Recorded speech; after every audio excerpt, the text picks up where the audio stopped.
We have no clue what's going to be talked about. There's zero agenda, zero bullet points. And I would like to introduce Paula from Alaska. And the name will remain at that, just Paula from Alaska. But I've got my tea here. Hold on, please. You have your tea? I've got my tea. Yeah. Fantastic. All right, let me just squeeze the tea bag. Very good. You wouldn't get offended if I start with chopsticks, would you? Oh, I would be, if you didn't do that, I'd be wondering.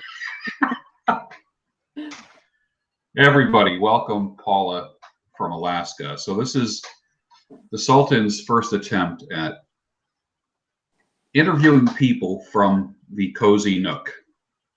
And I felt it would be kind of a fun interview to speak with Paula from Alaska. We had a great talk yesterday, and one of my biggest regrets was that I didn't have it recorded.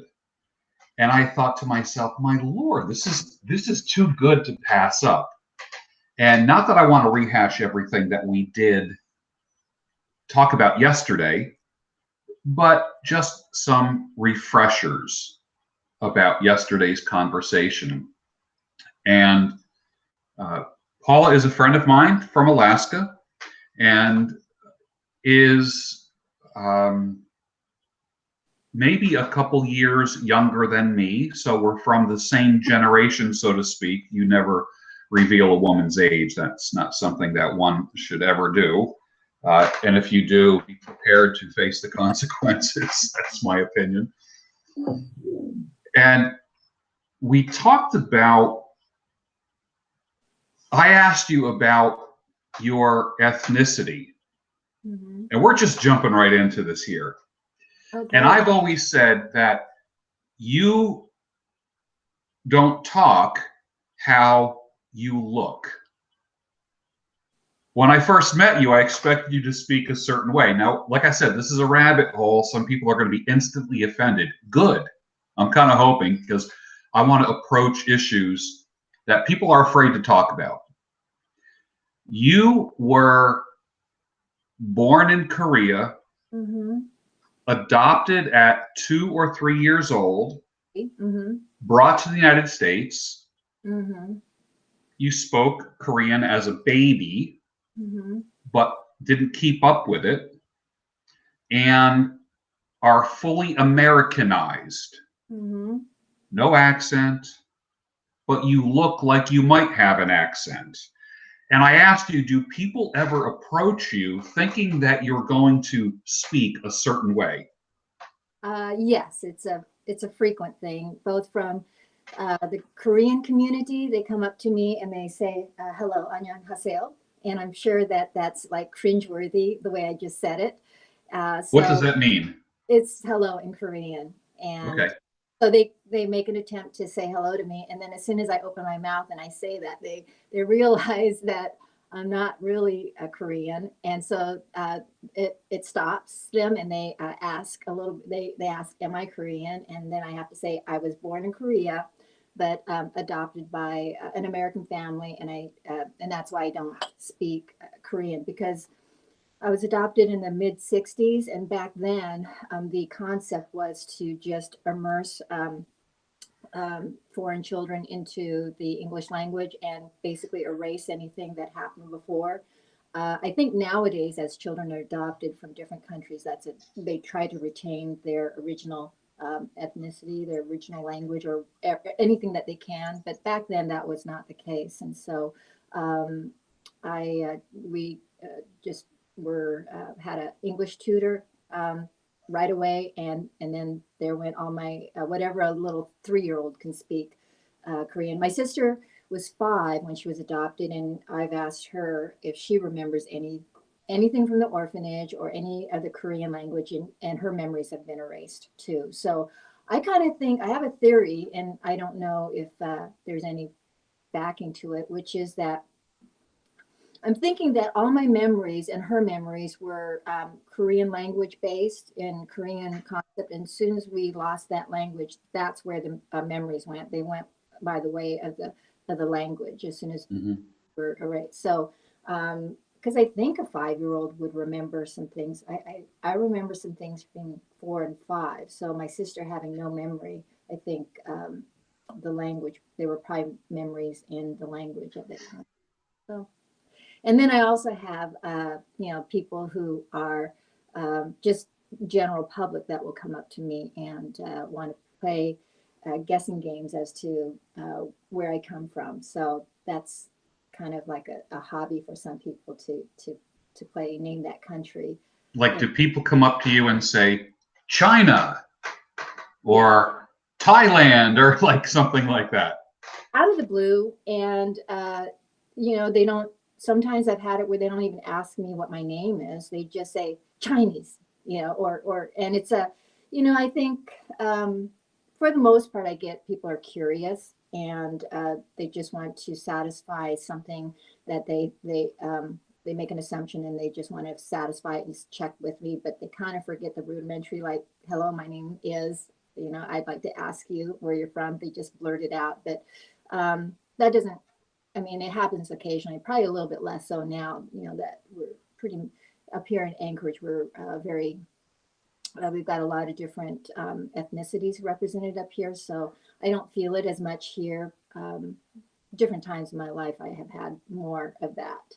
But people try to guess what I am. And then I got into an argument once with a total stranger, and he's claimed that I was Chinese, and I said, no, I was born in Korea. And he says, no, you're Chinese. And I said, no. And then I realized, why am I arguing with a stranger about what I am? It was just a ridiculous conversation. He just was so sure that I was something else. So, generally speaking, now, when I first met you, I had no idea that you were Korean. You are obviously Asian, but many people will say things about certain races. Well, they all look alike.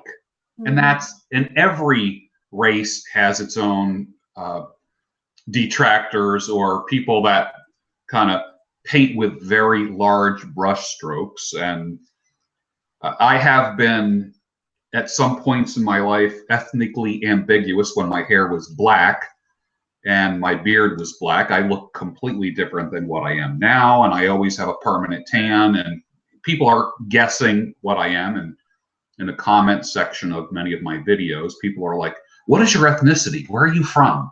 You must be Moroccan. And so I sit, and I'll say something, I'm really an alien. I'll just pick something that doesn't exist. Is there a typical looking, God, this sounds almost racist, but it's not. And I know you would forgive me for this if it does sound this way. Is there a typical looking Korean Asian person? For the average schmo who just identifies Asian, is there a way to say, yes, they look Japanese, they look Korean, they look Thai or Vietnamese? Is there a look that you can help educate the viewers?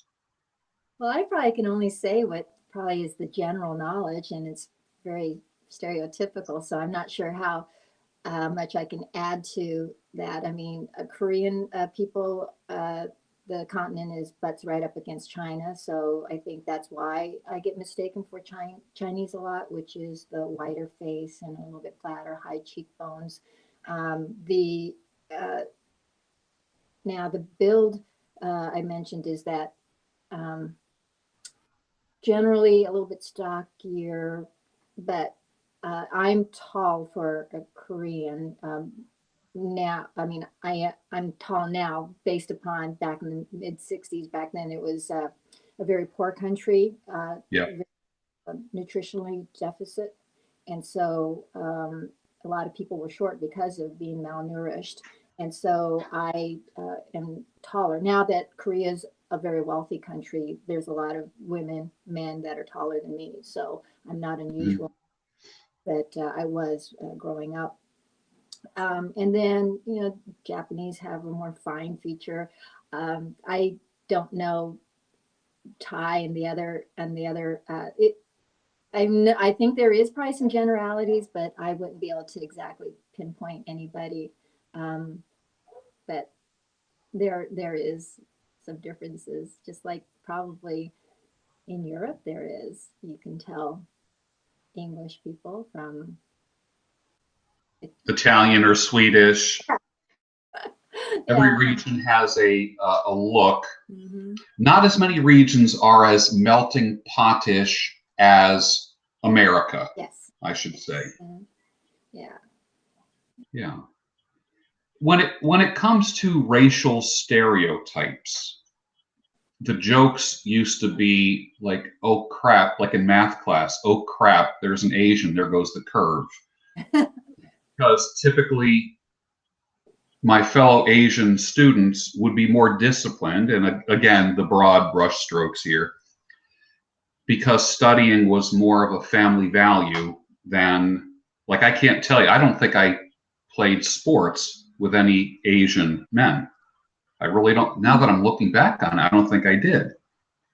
And when I look back, they were doing quite well academically. They didn't value carrying a ball of some type on a field as much as they did having straight A's.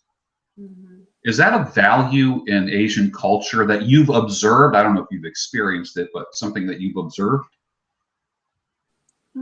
I suppose, but my point of reference is I was adopted by my parents were from the Midwest. They were born and raised on farms in Kansas, so that's my point of reference. And so the ethics, work ethics there is that kind of Protestant Puritan work ethic value. So that's what I know, and so studying was part of that. As far as having it be I mean, it was extremely important, but I don't know whether it was that I had to study so hard to be able to get into the best college. That was never pressed upon me from that viewpoint. And Mm-hmm. if we're going to make a stereotype, you know, the pressure to excel to be the top 1% probably is greater in other countries than here.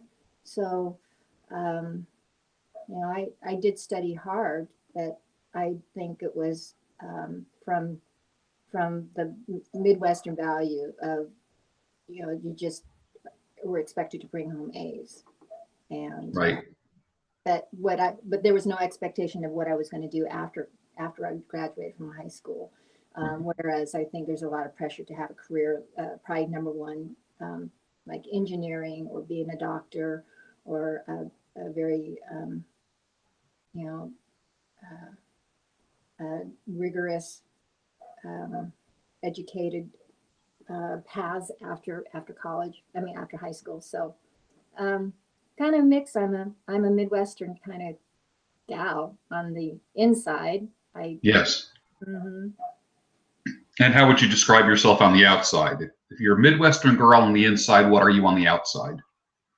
Oh, frankly, to tell you the truth, I still sometimes I look in the mirror and I think, who is that gal? I mean, it really does surprise me a lot because I don't relate really to what I look like on the outside too much. I mean, I've tried to get some Korean people to teach me the Korean language and the culture and the food and such, but it um, just doesn't quite. Yeah, it doesn't match what I feel on the inside. Doesn't match what I feel on the outside. But Mm-hmm. yeah. Interesting. I thought that was a pretty interesting rabbit hole that we went down, and those were some honest questions that I had. And I appreciate it when I can ask honest questions, because in this culture, the present culture, we're not allowed to ask questions. And I tweet quite often that you know how free you are by the questions that you are allowed to ask in that culture. And I find that we're not as free as we think we are. Mm-mm. No, we People have. are always they're always, they got an itchy trigger finger when it comes to being offended. I see that. Yes, it's amazing that we're even going to have any conversation coming into the future. No one's going to even want to say the word "the" because that's probably some kind of controversy. It's too Right.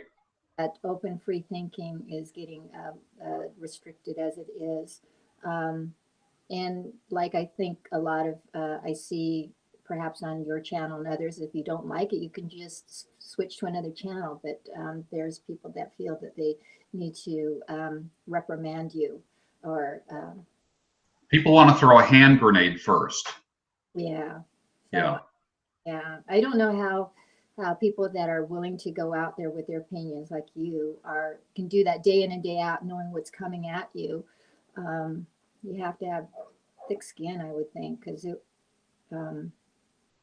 I see some of the things that are said are just so vile and vicious. I just don't understand that. Yeah. When I was in the media, I didn't get a lot of feedback from people. I just kind of did my thing, spoke. You might get a letter in the mail, but you really didn't see feedback. Now I see feedback in real time. I upload a video, and within 10 minutes, I can get 10 people praising me or 10 people cursing me out, up one side, down the other. And that was something that I wasn't used to, was getting what I call virtual hate, and literally the type of poison from people um, who were hiding behind a keyboard, Mm-hmm. who were brave and anonymous, and that was a real big change for me because I never experienced that before. Mm-hmm. Let's talk about free thinking for a minute. Like I said, this is the pilot, the very first show, called Rabbit Holes, where we're just going to travel down topics and we don't know where it's going to go. We didn't plan this. We don't have bullet points. I don't have a list of questions here. Let's talk about free thinking. Do you think free thinking is encouraged or discouraged in today's culture?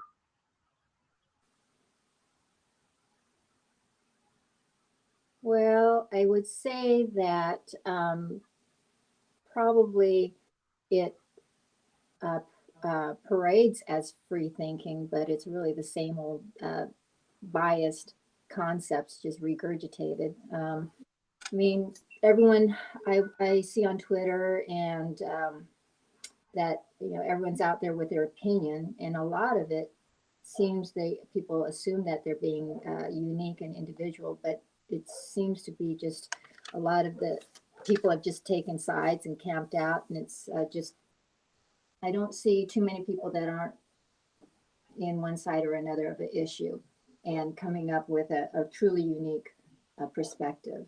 So Right. I think everyone wants to be a free thinker, but we're just rehashing things over and over. So how much free thinking is that? Yeah. If it's an echo chamber, how much free thinking is there? Yeah, exactly. So, and it seems like when a person is free thinking, they get pounced upon pretty darn fast. And so that I don't know. Sometimes I think you have to be brave to just keep saying what you want to say, despite everyone that's going to be going against you. To do that day in day out. I mean, you've got to have a strong drive to do that, not be crushed, and not just retreat and say, "I'm Yeah. done." Trying to bring a new light to the same subject. Yeah. Yeah. Now I understand that you follow people in the Manosphere and red pill thought leaders and so forth. Mm-hmm. Let's go down that rabbit hole a little bit, and that's Okay. pretty much a hot potato for a lot of women, and you don't see many men discussing this openly with women because it ends up being the man club, and I don't want to be that. Although I am firm in my beliefs and presuppositions about men and women, the nature of men and women, I want to be able to talk about it. Tell me what your thoughts about red pill, the red pill lens is, the manosphere, one of the words that I can't stand. But as an outsider looking in and being a student of many and not a groupie. You're not a groupie. That's one thing I noticed about you. You're not one of, how can I put it? You're not trying to look for approval from red pill men. You are a person of your convictions, and you are not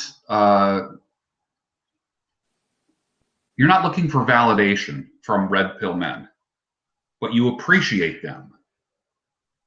Why is that? That certainly isn't what you were taught. That's not what our culture teaches.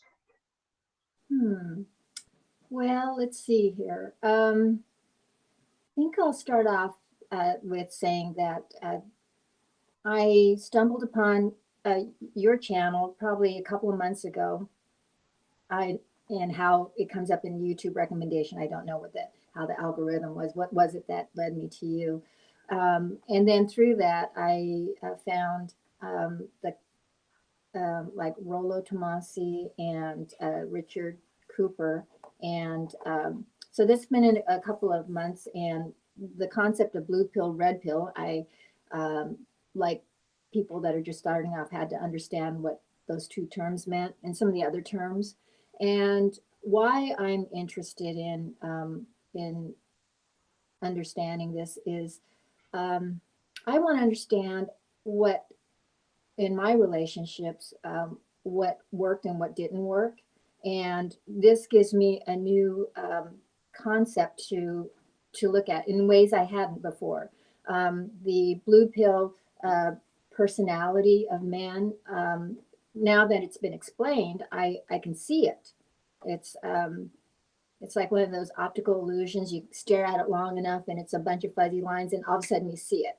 And so that's what I see is like, okay, that's what went wrong in that relationship. But then, and then what it is that I want, and you go over to the red pill side. But part of it too is why I'm interested is I'm curious to know what goes on in the mind of men, but more I'm curious about my part in relating to beta males and my part in relating to alpha males, and what part do I own in relationships that didn't work in either case. I think I've been with both the alpha male personality and the beta male personality. And so there's kind of this cause and effect. It might be the cause might be a beta male, but then the effect of what is it that that's affecting on me and then sending back out. So I feel there's some accountability that I want to investigate of my own as I'm looking at, and for example, the hypergamy. I really have thought about that because I wondered, did I do that? Is that indicative of me? And so these concepts really turned inward to see, do I fit the stereotype, the descriptions as laid out in all the broadcasts. There's a lot of different people, and so certain assumptions. So I look to see, am I that kind of woman? I think part of it too is, I would say no in many things, in that I'm of a different age bracket, and it seems to me that a lot of the conversation is for the younger generation. It sounds like a lot of conversations about women that are in their 20s, 30s, maybe 40s. Well, I'm north of that, so I think some of the you are what I like to call, and how I have referred to myself, you're closer to 60 than you are to 50 right now. Yes. How are you different now than you were? Does a woman's nature change as she gets older, after menopause, after experiencing life? Some people say leopards can't change their spots, but how do you feel that you have changed as you have matured? Well, I'm grateful that I've changed as I've matured. I was not want to be that girl of the 20s, 30s. And every decade brings with it its own challenges, but its own accomplishments. And so it sounds so trite, but at my age, I'm really happy where I'm at. But it took me decades of a lot of unhappiness to arrive here. And so I look at probably that's the struggles that I see in the manosphere for men and women is that they're in their, the first 3 decades of their life is full of turmoil, trying to sort it all out. And then, you know, a few hard knocks and then you arrive in your mid 50s and you realize you don't want to live the last half of your life the same way you did the first half of your life. And deep introspection that some things have got to change. And so I think that's probably, I would hope most people arrive at each decade older, wiser than they were. Is there such a thing as a female version of being awakened, or I don't want to say the word red pilled, because I firmly stand with Rollo that, like a lot of people will say, I got red pilled about politics, I got red pilled about money. And I firmly stand with Rollo Tomasi that it really does relate to intergender, intersexual dynamics. So I'll, instead of saying red pilled, I'll say awakened or enlightened. Is there a female version of enlightenment? And not necessarily an epiphany, which a lot of people will talk about. You know, a woman, you know, will have slept around for 40 years and all of a sudden, you know, and we're talking, a lot of times the epiphany thing is referred to regarding women who are 30 or 40 years old. You are closer to 60 than 50 right now. If there was an epiphany, you are 3 decades past it. Mm-hmm. Does that relate to you anymore? Is there an enlightenment for a woman your age? I'm asking the hard questions. Do women get enlightened? Do they put on a certain lens and see the world in a certain way that they didn't see it before?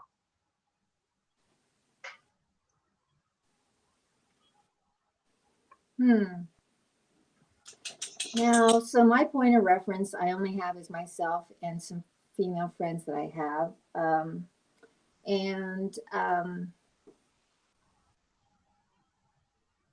I think I'm the only one of the people that I know of that is even exploring this intergender.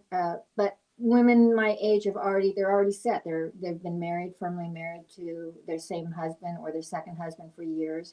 They have no reason to question where they're at. Things are clicking along pretty good. So for them to there's just no reason for them to be concerned with any of this. Now, there are a few of the single women that I know that are of my age.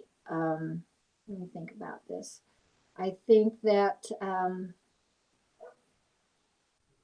I don't think that they would come down this road. I think that mindsets have been set. If I were to, now this is, like I said, pretty new to me. If I were to bring up some of these topics with some of the people that I'm thinking of, I don't know how well that would go. Mm-hmm.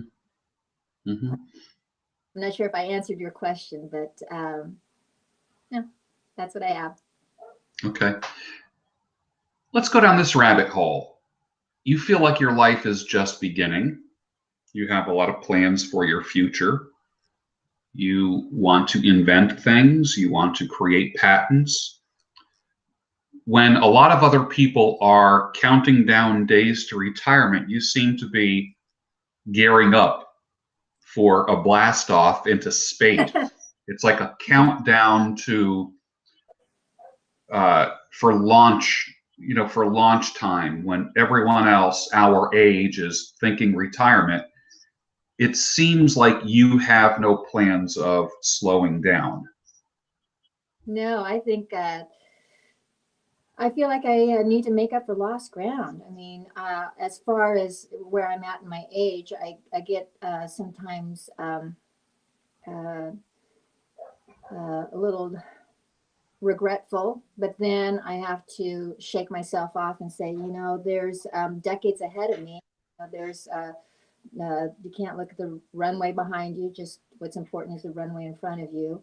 And what can I do in the time that I have? If I'm going to live to be 100, and so of those, the next. That's I will say this though. I've been saying that for a long time. Not that what do some people say? God makes plans or no, men make plans and God laughs. Mhm. And I want to live to 100 too. So the first time I heard you say that, I'm like, wow, someone else who's actually coming right out and saying they want to live to 100, which means you have to do things consistent with longevity, Mhm. staying active, eating well, having a positive attitude, continuing to work. Like I said, you don't seem to be the kind of person that's slowing down at all. You are a student as well. You're a 4.0 student Mhm. with, tell us the name of the university. Oh, Purdue Global University.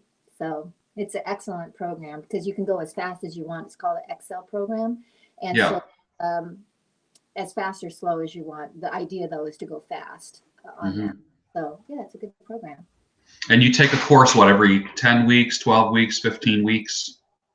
It's 10-week courses with a week off, and then go back at it at 10. So um, just goes around year round in that pace. So you can just work your way to your degree. They have, I'm in undergraduate because it's on my bucket list. I started college and didn't finish it. I tried a couple of 3 times throughout my life trying to get that done. And I just realized when you look at, you do the exercise of looking at what's going to be at your funeral and looking backwards. And I knew that when I'm 105, that I look backwards, I would like to have said that of the things that I started, I wanted to finish. And one of them is my degree. I had someone who told me that at my age, the ROI is not there.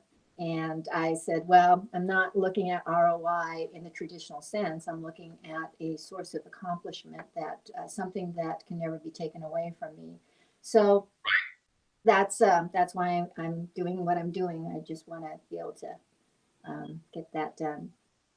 But we went down a rabbit hole because I don't know where we were going on that one. Yeah, pursuing your degree and being a 4.0 student and working a very high level job in a large company which will remain nameless at this point.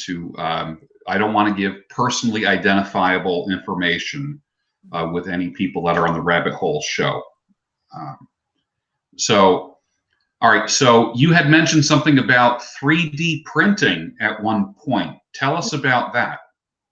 Oh, I have visions of where 3D printing is going to take us. And I think it's in its infancy, as if it was the 1950s and the microwave had just been invented. And then it started coming into the home a little bit more in the 1970s. And now, every home, every motor home has a microwave. It's just ubiquitous. And people don't think at one time it was the revolution that it was. And I think 3D printing is on that same curve, in that we're in its infancy, and as it becomes, uh, perfected, where it's able to be an in-home model, and then the raw materials to make different things of whatever you need. I think that's coming, and I want to be on that wave. I want to.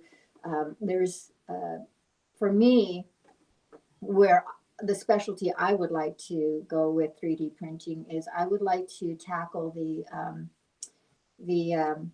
fashion industry with 3D printed clothes, fabric, and then Okay. embedded in it some uh, So I don't know. I would like to think I could figure out how to invent this, but I'd probably have to just hire some really smart scientists. But I would like to incorporate something like graphene fibers into 3D printed fabric so that it could regulate your body temperature. Especially living here in Anchorage, I'm always putting on layers. Wouldn't it be nice to have a nice, thin, comfortable layer that could regulate my body temperature, and vice versa? If you're in a hot climate, that it could do cooling. I'm not so sure how the cooling would work, but something where there's maximum mobility and flexibility without added bulk and any kind of restriction. yeah, the only thing I can think of so far with the 3D printing, I mean, there's challenges with it being additive and not a deductive process, is how to configure the shape of the garment. So I might have to just go like toga style first. Yeah. And but the really the long-term reason is that I look at how much of the raw materials and resources are used to feed this craving for instant fashion, and all the clothes that end up in the landfill, and the like I said, the raw resources. And I think, wouldn't it be great if we could have it where you just recycle the raw materials, and you can feed that desire to clothe yourself beautifully, but you don't have to take, acres of cotton or acres of bamboo or Yeah. to do that way. So the concept is that you can, if you can find something that can affect 1 billion people, you're on to something. Well, clothing, until nakedness is popular, I think clothing is going to continue to be Right. so I want to be on that bandwagon. So this is like mindful fashion, and it goes beyond the whole sustainability concept. This is taking it the next step further. It almost reminds me of the concept of singularity, where someone needs a prosthetic, and they used to put the fake hand on the arm and wherever, and the hand would open and close with the muscular control at the point of amputation where the stump is. And we're at the point now where singularity, and it can be taken off. Now we're at the point where a person can put on the prosthetic and think, open hand, close hand, without the muscle, without actively doing the muscle. They just think.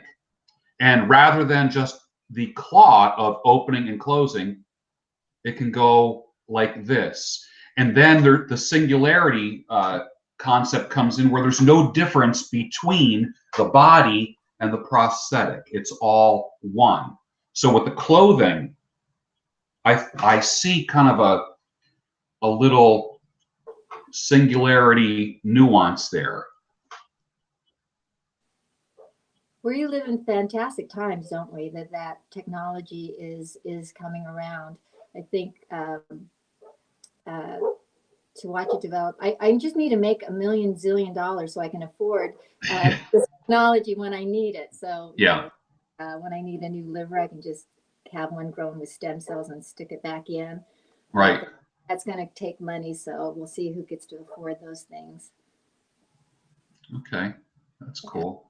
So are you going to do this with the Google Hangout with your different subscribers? I think what I want to do is I want to highlight people who I think are interesting and who my audience would think are interesting. What I don't want to do is become an echo chamber for the same old anything. I want every time, like there's a certain predictability that people have with the Daybreak show, but I also want people to be able to tune in and say, it's like a grab bag. They like, let's see what he's doing now. Who is he interviewing now? And I don't want to be I don't want to paint myself into a corner. So I think what I want to do is create a show, like I said, called Rabbit Holes, where obviously we've covered many topics already. And I think that's going to be interesting. And I think it's consistent with the wonder child that I was, where I asked a million questions when I was a kid, and then I was taught to not ask questions and keep my mouth shut and stay with your little echo chamber, whether it be my male echo chamber or my Christian echo chamber. I don't want that. I don't care if other men think I'm a sellout. I don't care if other Christians think I'm a sellout. I don't exist on this earth to please any demographic. And I absolutely despise how, like, the United States right now is split right down the middle. Like, literally, we've gotten to the point with two political parties, and you're either this or this. And I'm supposed to not like you because you're this, and you have to follow through and not like me because I'm like this. And I have this political sign on my lawn, and I said this with the last big presidential election. And I'm not a political sign guy. I don't put lawn signs on. I joke around and make fun of people who put lawn signs all around. Like, you go to an intersection in a city and you just see these signs everywhere. And I said, how many of these things actually have changed anyone's mind? Mm-hmm. I don't think they ever have. They just divide it. And I'd rather bring people together than divide people. I don't want to say that's my mission, because I don't think it'll ever be mission accomplished. But in my sphere, if I can embody that, then it's mission accomplished. And now with social media the way it is, and a lot of my work is going to outlive me, I would hope that people can look at my life and say, there's a guy that didn't compromise but didn't divide and make enemies. Like, I've never been so hated before just because of who I voted for. Never in history was a man or a woman hated based upon who they flipped a lever for in a voting booth, to the point where people will enact violence towards you and discriminate towards you, to the point where people feel like they have to defend themselves against people who don't believe the way they do. I despise that. I hate that. And Rabbit Holes is my chance to, I hate the phrase reach across the aisle. I hate that, because that's political suicide as far as I'm concerned. But as far as human beings are concerned, I would save a life regardless of race. I would save a life regardless of political affiliation.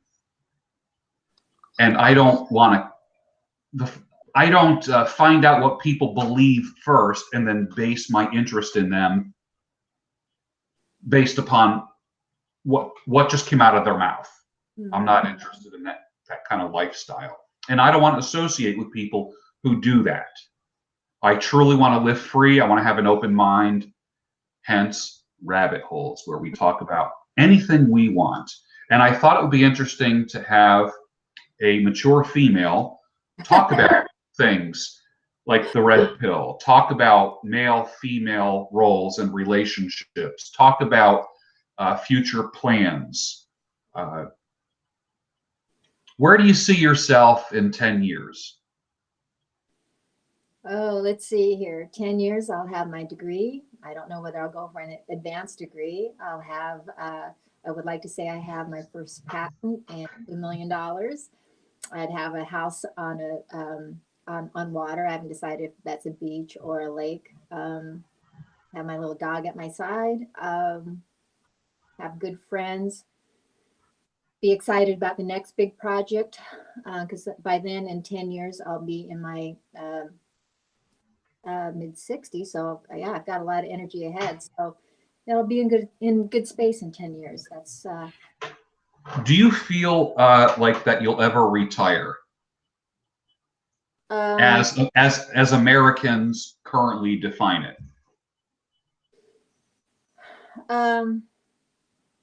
Well, I'd like to retire from the treadmill that I'm on now, but then I replace it with full-time investment in my own ideas, creative endeavors. So I think that in that regard, no. I mean, I think the ideas that I have in mind are going to keep me pretty engaged as a full-time job, but it'll be, where did I hear it? It was somewhere along the line that money is for freedom. That's why we want money. And that's what I want, is retired in the fact of being able to have the freedom to then do what I really want. But I'm a little bit away from that. It's coming up, but not quite there yet as far as retirement from the traditional job. But Hmm. I'm looking forward to being able to wake up in the morning and work on 100% Paula projects, so that Gotcha. they will come. Yeah, that's a worthy goal, I believe. Absolutely. All right, let's do a little word association. Okay. I'm going to say a word, and then you tell me just the first thing that comes to your mind. Okay. Freedom. Freedom. Um,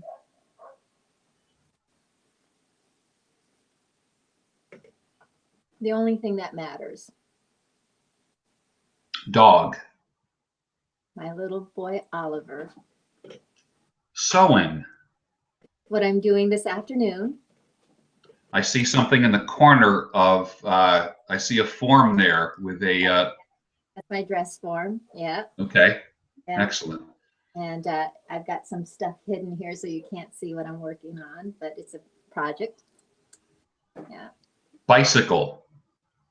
I have got, I'm very, very excited. This last summer, I bought a um, electric folding mountain bike. So it can go like 40 miles distance, up to 20 miles per hour on a single charge, and it folds up and fits in the back of my Subaru. So the concept I had is to take Oliver for runs, but not necessitate the starting point being at my house. I want to start around Anchorage. There's a lot of trails, beautiful trails, and so I want to pack up my Hmm. bike and my dog, and then just start from there, and then let him run. Um, Now I can pedal with it, but I kind of like the idea of the assisted going up the hill. So it's really a power. It's actually very powerful. It's almost like a just a light mini bike. It's a beast actually. Money. Um, the way to freedom. Red pill.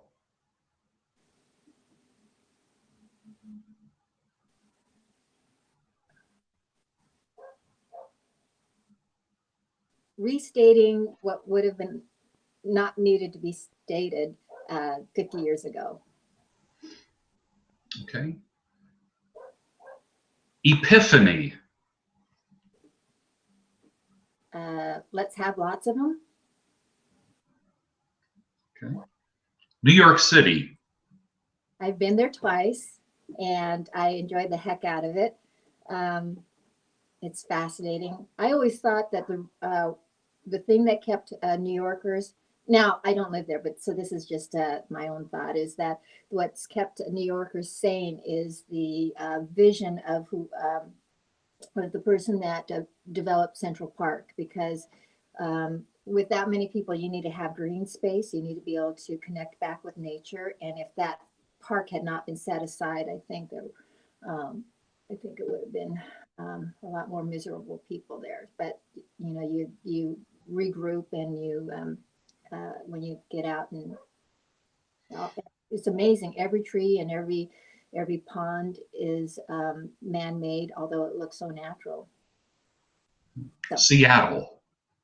so I grew up in Seattle from fourth grade on, and I left uh, in the mid '80s. So I think fondly of Seattle. But I think of Seattle as what I knew in 1970s and '80s.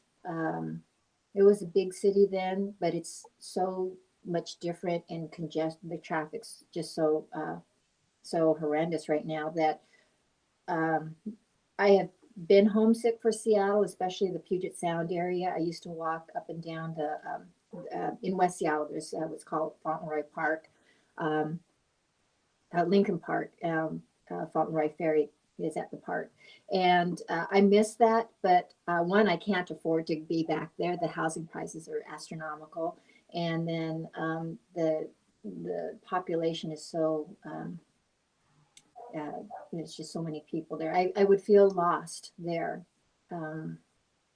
Because here, I think in the Anchorage area, Eagle River, there's 300,000, but Mm-hmm. that's about the right size town for me. Seattle's just, I just would feel one in millions. Sunrise or sunset?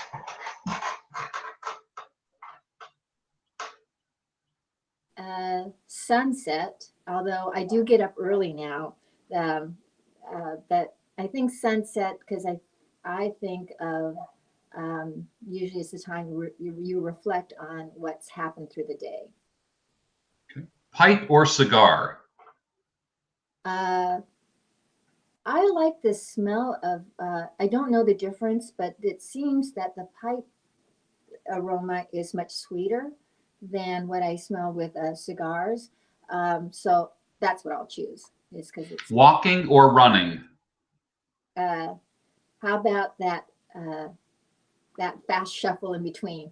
Okay, like a power walk, sure. Yeah. Beef or chicken? Chicken. Okay. Cash or Bitcoin? I wish I had, like most people, had joined the Bitcoin. I know of someone indirectly who actually did make $1 million on Bitcoin. So wouldn't it have been nice to have been on that train? So I think cryptocurrency, I'm hoping, will take its place in mainstream. Um, so we'll see. And the challenge is which one. Mm-hmm. Divorce? Hmm. Well, I guess been there, done that. Too bad it happens so often. Mm-hmm. Parents?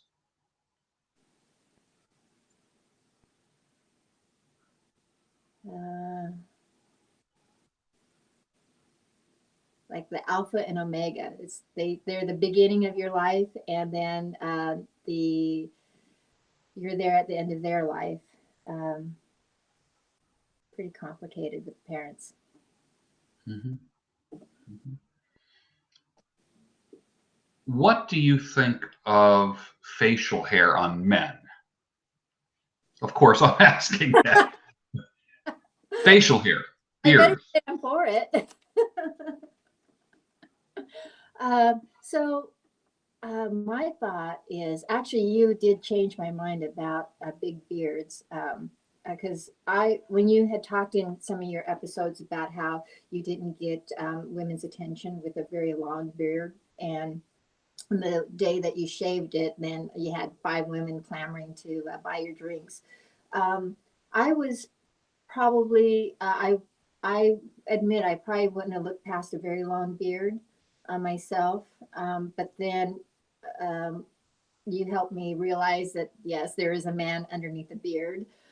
So I feel a little bit sheepish that I was so shallow in that regard. I am fascinated with all the different shapes and styles and names of the different things, but that's what men have to go with. Generally speaking, men aren't, you know, doing the alterations that women can do, wearing makeup and such. So you have facial hair to work with, and I like mustaches. I like your full beard. There's certain things that don't necessarily appeal to me, but that's just that's just me. Like um, a full-on handlebar mustache with a curly cues. Uh, but I guess I can appreciate it because it's like it's a testament to anti-gravity to keep those little wings up. But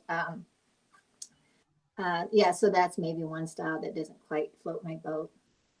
shaved heads or a man going bald and combing it over? Okay, so I heard three things: the comb over, going bald and doing the comb over, Mm-hmm. and then shaving. Yeah, no, the comb over, I think. Um, no, shave, that would be good. Um, Unfortunately, men are pretty limited when they have, the loss of hair. They don't have too many choices on that. I think it's been said there's more bald women, but they wear wigs, so can get away with that. Whereas I think that it's a little bit more obvious if men wear. Mm-hmm. But so I do feel, that to be in that pickle of having to figure out what you're going to do if you've got hair loss. But there's a lot of sexy men with no hair, so Yeah. they're not suffering for their love life for having no hair. So I think just own it. Right. Cardio or resistance training? I know the answer is supposed to be cardio. Um, that's supposed to be what really matters in your health. Resistance. I think a person likes to have that certain physique, which you get from resistance. Flexibility or strength? Flexibility, definitely. Aspirin or ibuprofen or Let's see. acetaminophen? Whatever Advil is, I think that's ibuprofen. Right. Okay. Excellent. Cold water or room temperature water? Room temperature water. And it's interesting about water that people have probably seen YouTube about how different properties of water, theories that water has memory, water, that's probably one of the more controversial things, that water has memory. And Another thought is that you drink water that's at room temperature but has been sitting out for several hours to basically, I guess, dissipate some of the um, energy. So I just drink room temperature water. Just it goes down easier for me. Weights or body weight exercises? Right? Oh, uh, who is that one that has the exercises that's based upon his body weight that he developed when he was incarcerated? Um, there's a YouTube The gentleman. guy that did 600 push-ups a day while incarcerated or something like that, or whatever that was. Whoever that is, I think he has a whole exercise program, which is that you don't need a lot of expensive equipment. You don't need any equipment. You can use traditional or calisthenics in different variations using your own body weight to achieve good results. And I like the simplicity of that, that you can exercise no matter where you're at. You don't have to necessarily go to a gym. Okay. Um, your workout routine. So I'm on a If you work out. Well, I'm on a beginning workout, which is I have worked out off and on throughout my life, hot yoga or going to the gym. So after much complacency, I decided this year I would get back in it. And so I decided to do the James Clear method of approach of 1% better every day. Have you heard that? Where so in the case of exercise, I just add one more rep of whatever it is that I'm doing. So today is day 48 of the new year. So I'm at 48 squats, 48 crunches, and then I do rebounder with my arm weights, and then I'm only I it sounds lame for everyone, but I'm at 48 second plank. I mean, we're talking baby steps here. So for me, that's a lot better than nothing that I was doing before. So I'm thinking that eventually I'll get to 100 of each of these exercises, and that'll be a good place to be. And having done that slowly, gradually, so it's not, it's not brutal going from 0 to 100. So, Okay. Um, who are your favorite content creators that you watch? besides you, let's see here. I watch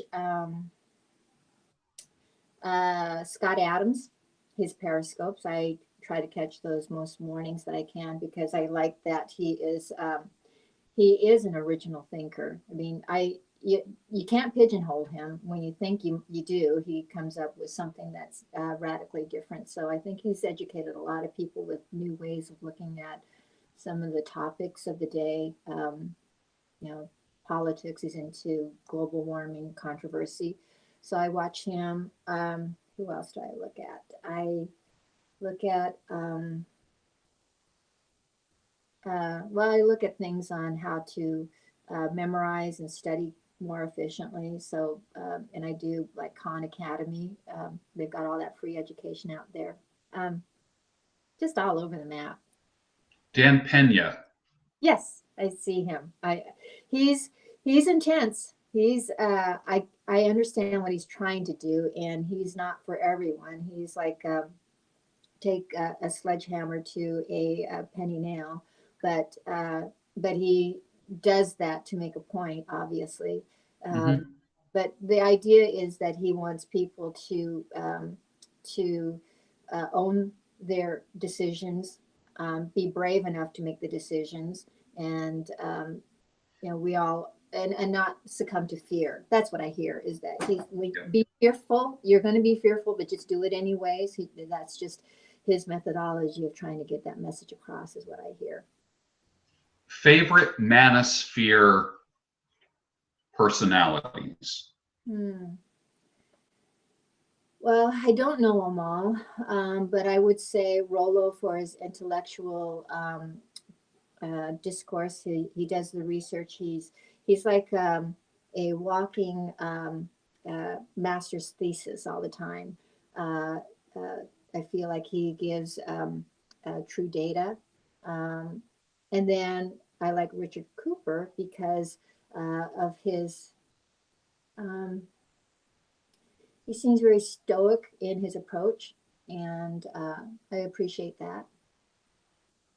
Mhm. Excellent. Seems like you lean towards stronger men. Yes. It seems that way. I'm not seeing Richard Simmons on your list of Well, content creators. I mean, I do look at like let me think who it is. The Power of Now. What's his name? Eckhart Tolle. Yeah. And uh, then you go down that genre of thinking, and so I do enjoy um, that. I mean, Alan Watts. But he was kind of a red pill of the Zen community, so kind of get back into the red pill persona. But so yeah, I do enjoy reading and watching um, from that aspect too. So yeah, Advice for women. There are women who will be watching this. If right. you could share something, hey sister, let me just share this with you. What would you possibly say? Oh my goodness, what would I say to other women? Hmm. Um,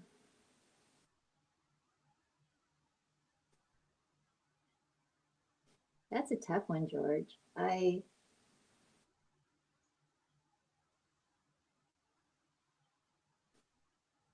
probably what I would No pressure. No no, pressure.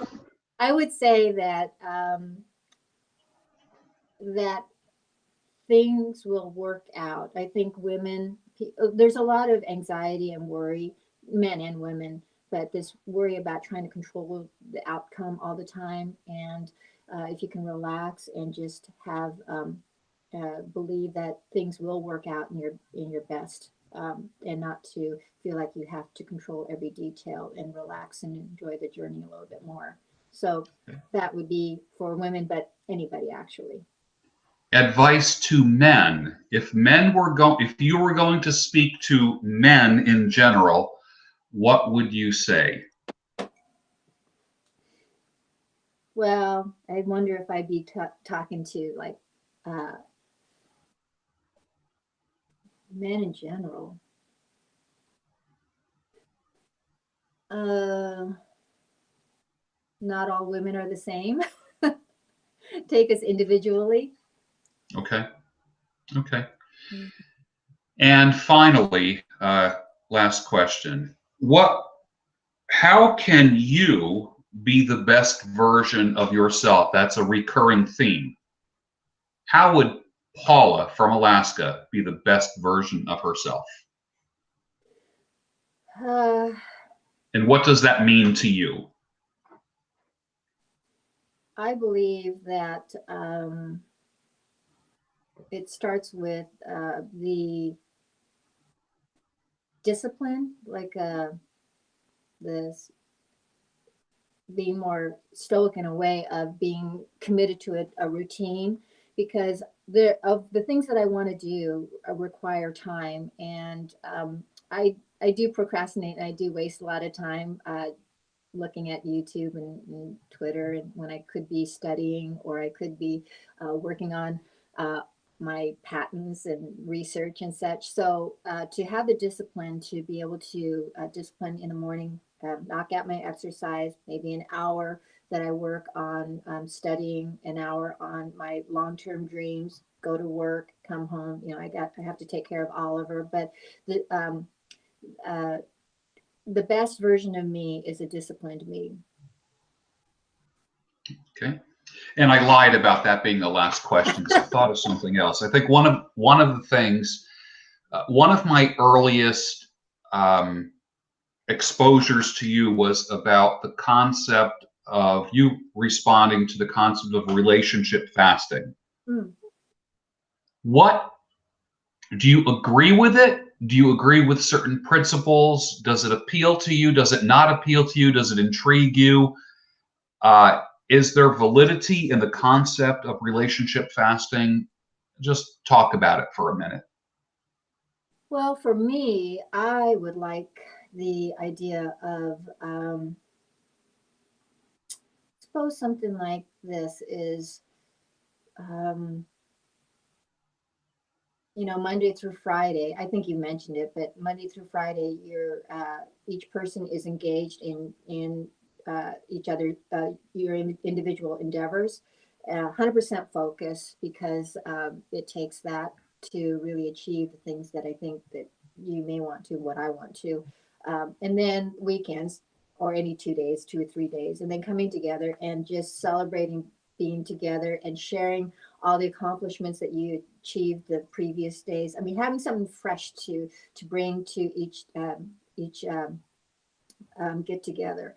I think that um, I I would dread getting so complacent with each other that I see couples at restaurants, and they sit at the table, they're having a nice dinner out, and they don't say anything to each other because there's nothing new to say.